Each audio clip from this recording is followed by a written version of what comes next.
Hello बच्चों, let's see this question and here this question say which is the most common route for investment by MNC in countries around the world।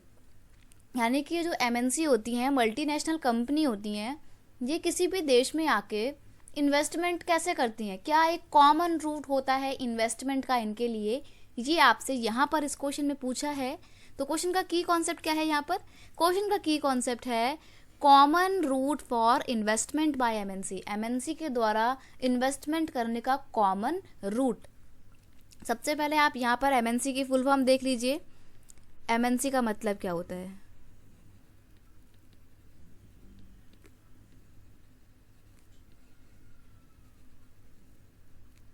Multinational company. ठीक है, तो multinational company जो है उसको क्या बोलते हैं? एमएनसी बोलते हैं। आप अपने पेपर में अगर सिर्फ एमएनसी भी लिखेंगे ना तो कोई गलत नहीं करेगा, एमएनसी ही लिख सकते हो आप, आपकी बुक में भी एमएनसी ही इस्तेमाल किया गया है।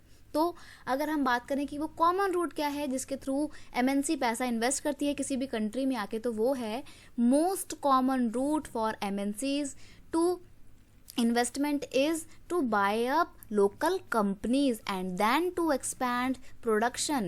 यानी कि क्या करती हैं एमएनसी, इंडिया में आती हैं और इंडिया की जो छोटी मोटी लोकल कंपनी होती हैं उनको तो वैसे भी बहुत अच्छी से समझ होती है इंडिया के मार्केट की, तो वो क्या करती हैं, वो उस कंपनी को ही खरीद लेती हैं और फिर अपना काम स्टार्ट कर देती हैं। यानी कि फिर जो भी प्रोडक्शन होगी वो उन एमएनसी के ब्रांड के नेम पे ही होगी। तो इस तरीके से ये एक बहुत कॉमन रूट है जिसके थ्रू कोई भी एमएनसी किसी भी देश में पैसे को इन्वेस्ट करती है। अब अगर हम इंडिया में इसकी बात करें तो इंडिया में इसका एक बहुत बेस्ट एग्जांपल है कारगिल फूड्स। जो है ना बच्चा, ये क्या थी? ये एक यूएसए की, अमेरिका की एक मल्टीनेशनल कंपनी थी, काफ़ी बड़ी कंपनी थी।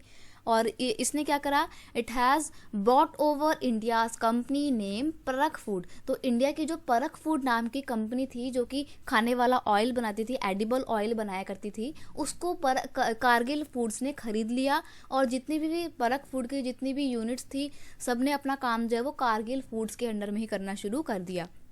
यानी कि काम तो परख फूड कर रहा था लेकिन उस पर ब्रांडिंग नेम किसका आ रहा था? कारगिल्स फूड्स का आ रहा था। तो इस तरीके से एमएनसी ने क्या किया, अपना ब्रांड नेम देकर उस पूरी कंपनी को तो खरीद ही लिया और अपना दबदबा उस मार्केट में कायम कर लिया। इस तरीके से एमएनसी किसी भी देश में आके इन्वेस्टमेंट करती है। I hope you understand it well. Best of luck.